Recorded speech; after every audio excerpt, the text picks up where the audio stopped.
22 November 2024 Japan garden সিটিতে ঘটে গেল এক নৃশংস রাত। মোহাম্মদপুরের জাপান গার্ডেন সিটির ভেতরে খাবারের সঙ্গে বিষ মিশিয়ে কুকুর ও বিড়াল মেরে ফেলা হয়েছে। 7টি কুকুর ও একটি বিড়াল হত্যার অমানবিকভাবে খাবারে বিষ মিশিয়ে কুকুর বিড়াল হত্যার ঘটনায় রাস্তায় নেমে আসে মানুষ। আমরা টিম নাসির তামজিদ অফিসিয়াল আজ পর্যন্ত 355টি ভিডিও তৈরি করেছি মানুষের জন্য। ভিডিও তৈরি করেছি সেই সমস্ত মানুষের জন্য যাদের গলার আওয়াজ উপর মহল পর্যন্ত পৌঁছায় না।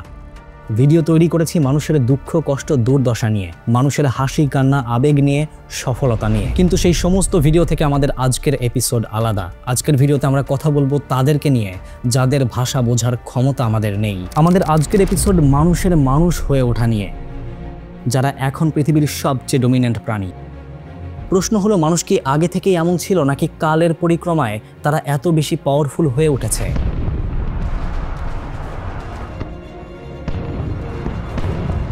প্রশ্ন হলো, মানুষের এই পাওয়ার অর্জন আর এক্সিকিউশনের পেছনের ইতিহাসটাই বা কেমন? জাপান গার্ডেন সিটির ঘটনায় কি একমাত্র উদাহরণ, নাকি এর পেছনেও আছে মানব ইতিহাসের লজ্জার ক্রোনোলজিক্যাল ঘটনা? আর সব কিছু মিলে আমাদের আজকের ভিডিও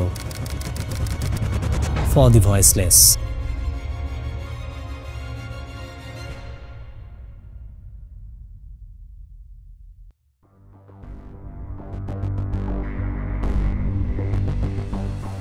বিশাল সাগর, আর মাঝ সাগরে আটকা পড়েছে একটি জাহাজ।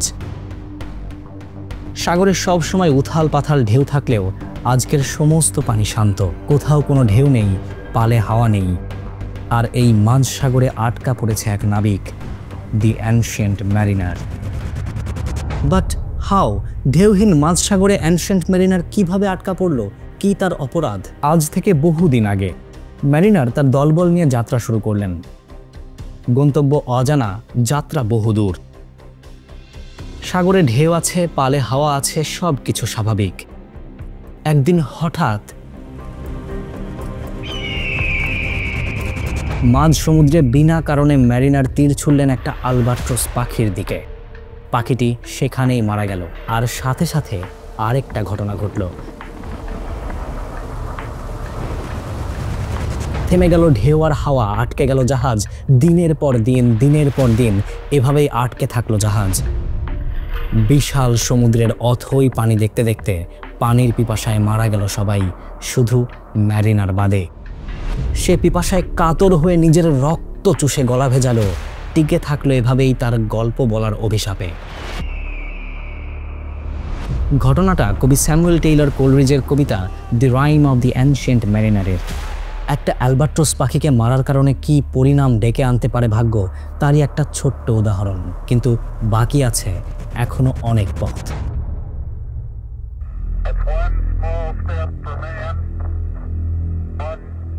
আমরা আজকের দুনিয়ায় যে মডার্ন ম্যান হিসেবে দাঁড়িয়ে আছি, সেই গল্পটার শুরু কিন্তু এমন ছিল না। বহুকাল ধরে, বহু জামানা পেরিয়ে মানুষ আজ পৃথিবীর সবচেয়ে ডমিনেন্ট প্রাণী। সমুদ্র তল থেকে শুরু করে মহাকাশ অবধি মানুষ জয় করেছে অনেক কিছু। কালের পরিক্রমায় মানুষ যেভাবে এগিয়েছে, সেভাবে আর কোনো প্রাণী আগায়নি। মানুষের হাতে এখন অনেক পাওয়ার, চাইলেই মানুষ এখন চালাতে পারে ধ্বংসলীলা। কথায় আছে, with great power comes great responsibility. প্রশ্ন হলো, আজকের এই মডার্ন পাওয়ারফুল মানুষ তার দায়িত্ব অথবা রেসপন্সিবিলিটি নিয়ে কতটুকু সতর্ক? পুরো পৃথিবীর প্রাণীকুলের প্রতি তারা কতটুকু যত্নশীল? 1939 দি ব্রিটিশ পেট ম্যাসাকারে 4 লাখ কুকুর বিড়াল হত্যা। 1980 সালে চায়নায় রাস্তার কয়েক হাজার কুকুরকে মেরে ল্যাম্পপোস্টে ঝুলিয়ে রাখা। অথবা 2024 সালে নিউজিল্যান্ডে ফেরাল ক্যাট কিলিং নামে একটি কন্ট্রোভার্সিয়াল কম্পিটিশনের আয়োজন, যেখানে শিশুরাও হাসতে হাসতে খেলতে খেলতে অংশগ্রহণ করে। Anyway, speaking of our responsibilities, আমরা প্রতিদিন নানান রকম কাজের চাপে আমাদের প্রয়োজনীয় গুরুত্বপূর্ণ দায়িত্বগুলো মাঝে মাঝেই ভুলে যাই। যেমন ধরুন, প্রতি মাসে একটা নির্দিষ্ট তারিখের মাঝে আমরা আমাদের ইন্টারনেট বিল, ইলেকট্রিসিটি বা পানির বিল পরিশোধ করা যে একটা দায়িত্ব, সেটা খামখালিপনায় মাঝে মাঝেই ভুলে যাই। কিন্তু এই ক্ষেত্রে বিকাশ অটোপে অপশন থেকে সিলেক্ট করে রাখা যায় বিল পেমেন্টের সময় আর টাকার অ্যামাউন্ট, শুধু পে বিল না, সেন্ড মানি, এমনকি মোবাইল রিচার্জের সুবিধাও আছে। নেক্সট টাইম থেকে আমি আমার ছোট ভাইয়ের ফোনে রিচার্জ করার কথা আর কখনোই ভুলবো না। আমার হাজার ব্যস্ততার মাঝেও টাকা ঠিকই সেন্ড করে দিবে বিকাশ অটোপে। বাকি কথা কমেন্ট বক্সে। Back to video. Japan garden সিটিতে কুকুর বিড়ালের সাথে ঘটে যাওয়া এই নৃশংস রাতের পর প্রায় সবগুলো মিডিয়ায় একটা নিউজ করে। নিউজগুলোর দিকে খুব ভালোভাবে খেয়াল করলে দেখা যায় এই ঘটনার বিরুদ্ধে যারা প্রতিবাদ করেছে তাদের সবাইকে একটা নামে সম্বোধন করা হয়েছে, প্রাণীপ্রেমী। আমার প্রশ্ন হলো, প্রতিবাদ করা এই মানুষদের আগে জোরপূর্বক একটা বিশেষণের ব্যবহার আসলে কি মিন করে? মানুষ কি তাহলে এখন দুই ভাগে বিভক্ত?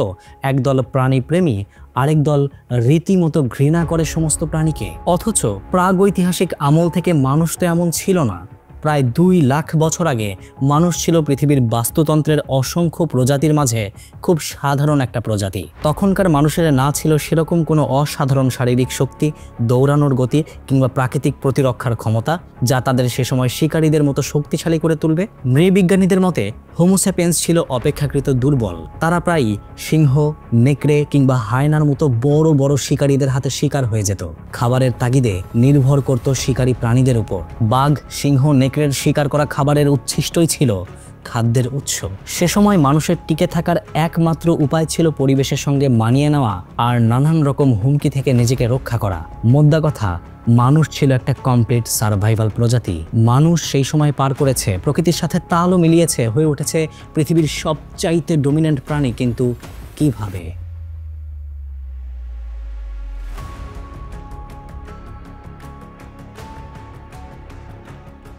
মানুষ যুগে যুগে অনেক প্রাণীকে পোষ মানিয়েছে। পোষ মানানো সেই প্রাণীগুলোর থেকে সাহায্যও নিয়েছে। নেকড়েকে পোষ মানিয়ে মানুষ তার শিকারকে করেছে সহজ। কুকুরকে পোষ মানিয়ে পাহারা দিয়েছে গচ্ছিত সম্পদ। গরু মহিষকে কাজে লাগিয়ে ত্বরান্বিত করেছে কৃষিকাজ। মানুষ সাহায্য নিয়েছে সমস্ত প্রাণীর থেকে। কিন্তু এমন একটা কিছুকে মানুষ পোষ মানিয়েছিল যা মানুষকে এগিয়ে দিয়েছে বহুগুণ, বানিয়েছে সবার থেকে সেরা। ওকে, এই চ্যাপ্টারটায় অনেকেরই কনফিউশন কাজ করতে পারে আমি ইভলিউশন তত্ত্বে বিশ্বাস করি কিনা। জাস্ট টু ক্লারিফাই, না, আমি পার্সোনালি ইভলিউশন তত্ত্বে বিশ্বাস রাখি না। But as a whole, that human beings have been derived from ape is unscientific, it's a theory, and that's not a fact. এটা আসলে আমার ইমানের সাথে বিরোধী। আমি যখন হোমোস্যাপিয়েন্সের কথা বলি তখন শুধুমাত্র আল্লাহর সৃষ্টি মানুষ বা হোমোস্যাপিয়েন্সকেই বোঝাই। হোমো নায়ান্ডারথালস অথবা হোমো ইরেক্টাস থেকে ইভলভ হওয়া মানুষকে বোঝাই না। এই কমপ্লেক্স আলোচনা নিয়ে আরেকটি ফুল লেন্থ ভিডিওতে আলোচনা করা সম্ভব। তবে এতটুকু ক্লিয়ার, না আমি ইভলিউশন তত্ত্বে বিশ্বাস রাখি, না আমি এটাকে প্রমোট করি। সো গল্পে ফেরা যাক। মানুষ যখন প্রথম আগুনকে বশ করে, সে হয়তো জানতও না এই আগুন তাকে কি পরিমাণ সাহায্য করতে পারে। বিখ্যাত লেখক যুভাল নোয়া হারারি তার বই হোমো স্যাপিয়েন্স একটা প্রশ্ন তুলেছিলেন, কোন জিনিসটা মানুষকে অন্য সব প্রাণী থেকে অ্যাডভান্সড করে তুলেছে? উত্তর হিসেবে তিনি বলছেন আগুন। আগুনের সাহায্যে মানুষ শুধু প্রেডেটর বাঘ, সিংহ কিংবা হায়নার থেকে নিজেকে রক্ষা করেনি, শিখেছে কিভাবে রান্না করতে হয়। যুভাল তার বইতে বলছেন, অন্য সব প্রাণী যেখানে সারাটা দিনের ঘন্টার পর ঘন্টা পার করে কাঁচা খাবার চিবিয়ে, মানুষ সেখানে রান্না করা নরম খাবার খুব দ্রুত খেয়ে নিতে পারে। অন্য সব প্রাণীর ক্ষেত্রে খাবারের বেশিরভাগ অংশ যেখানে শরীরের শক্তিতে ইনভেস্ট হয়, মানুষের রান্না করা খাবারের বেশিরভাগই ইনভেস্ট হয় তার ব্রেইনে। এজন্যই মানুষ বাঘ, সিংহ, শিম্পাঞ্জির মতো এতটা শক্তিশালী হয়তো না, কিন্তু তার কাছে যা আছে তা হলো ব্রেইন, বুদ্ধি আর ক্রিটিক্যাল থিঙ্কিং। এই বুদ্ধি দিয়েই মানুষ আজ এত অ্যাডভান্সড হয়ে উঠেছে, মানুষ এখন চাইলেই নিয়ন্ত্রণ করতে পারে অন্য সমস্ত প্রাণীকে। একবার চিন্তা করে দেখেন, মানুষ যদি আগুনকে বশ করতে না পারত, পাথরে পাথর ঘষে আগুন জ্বালিয়ে সেটাকে নিজের কাজে ব্যবহার করতে না পারত, মানুষ কি মানুষ হয়ে উঠত? মানুষ কি পারত গরু মহিষকে পোষ মানিয়ে কৃষিকাজে ব্যবহার করতে? মানুষ কি পারত সাফারি পার্ক বানিয়ে হিংস্র জন্তু জানোয়ারকে বধ করে রাখতে? মানুষ কি পারত সার্কাসের স্টেজে সিংহের মতো টপ প্রেডেটরকে নাচাতে, অথবা খাবারে বিষ মিশিয়ে ক্ষুধার্ত প্রাণীকে জানে মেরে ফেলতে?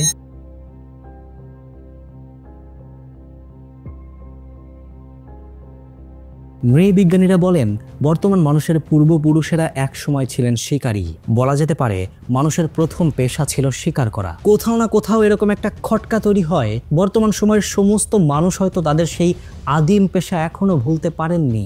না হলে এখনো শুধুমাত্র টাকার জন্য মানুষ প্রাণী শিকার কেন করে, তাও আবার ইলিগালি? মানুষ টাকার লোভে প্রাণীগুলোর উপর কি পরিমাণ ক্ষয়ক্ষতি ডেকে আনে তার কয়েকটা ইনসাইটস দেখাই। 2010 থেকে 2012 সালের মাঝে 1 লক্ষ আফ্রিকান এলিফ্যান্টসকে হত্যা করেছে মানুষ ফর দেয়ার আইভরি। 2008 থেকে 2021 মাঝে সাউথ আফ্রিকার 9000 গন্ডারকে অবৈধভাবে শিকার করেছে মানুষ ফর দেয়ার হর্নস। প্রত্যেকটা বছর 2 থেকে 5 মিলিয়ন বন্য পাখি অবৈধভাবে শিকার করে মানুষ ফর এক্সোটিক পেট ট্রেড, যেই পাখিগুলোর বেশিরভাগই যাত্রাপথে মারা যায়। কি মনে হচ্ছে সৃষ্টির সেরা জীব মানুষ কিভাবে এরকম কাজ করতে পারে? যারা অন্যের ক্ষতি করে তারা কি আদৌ সেরাদের কাতারে দাঁড়ানোর যোগ্য?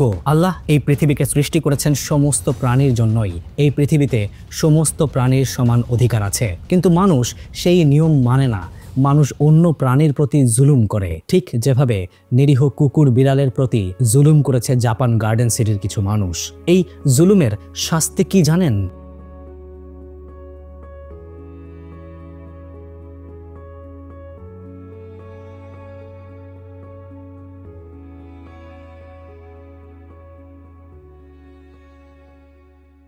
আল্লাহ এই পৃথিবীর সব কিছুকে সৃষ্টি করেছেন ব্যালেন্স হিসেবে। প্রত্যেকটা কিছু, প্রত্যেকটা জীব জন্তু, গাছপালা, পাহাড় পর্বত একটা আরেকটাকে ব্যালেন্স করে চলে। আর যদি কোনো কারণে সেই ব্যালেন্স নষ্ট হয়, ইতিহাসের পাতা থেকে একটা ছোট্ট গল্প বলি। সাল তখন 1655। ইউরোপের ইতিহাসে এই সময়টার নাম the time of great plague. The great plague of London. পুরো লন্ডন জুড়ে চলছে মহামারী। শহরের কর্তৃপক্ষ মনে করলো এই প্লেগ মহামারীর জন্য শহরের কুকুর বিড়ালগুলো দায়ী। পুরো শহর জুড়ে ঘোষণা করা হলো কুকুর বিড়ালই ডেকে এনেছে এই ভয়ঙ্কর রোগ। সাথে সাথে বেজে উঠল ডঙ্কা, নির্দেশ হলো সমস্ত কুকুর বিড়ালকে মেরে ফেলার। পুরো লন্ডন শহর জুড়ে অগণিত কুকুর বিড়ালকে নির্বিচারে হত্যা করলো মানুষ। কয়েকদিন ব্যাপী চলল এই কুকুর বিড়াল নিধন কর্মসূচি। তারপর কি মনে হয় এই প্লেগ মহামারী ঠিক হয়ে গেল? মানুষ সুস্থ হয়ে গেল? না, আসল টুইস্টটা অন্য জায়গায়। লন্ডনের গ্রেট প্লেগের জন্য কুকুর বিড়াল দায়ী ছিল না, দায়ী ছিল কালো ইঁদুরের শরীরে থাকা পোকামাকড় বা ফ্লি।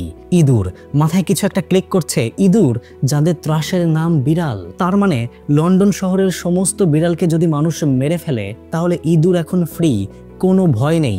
যা হওয়ার তাই হলো।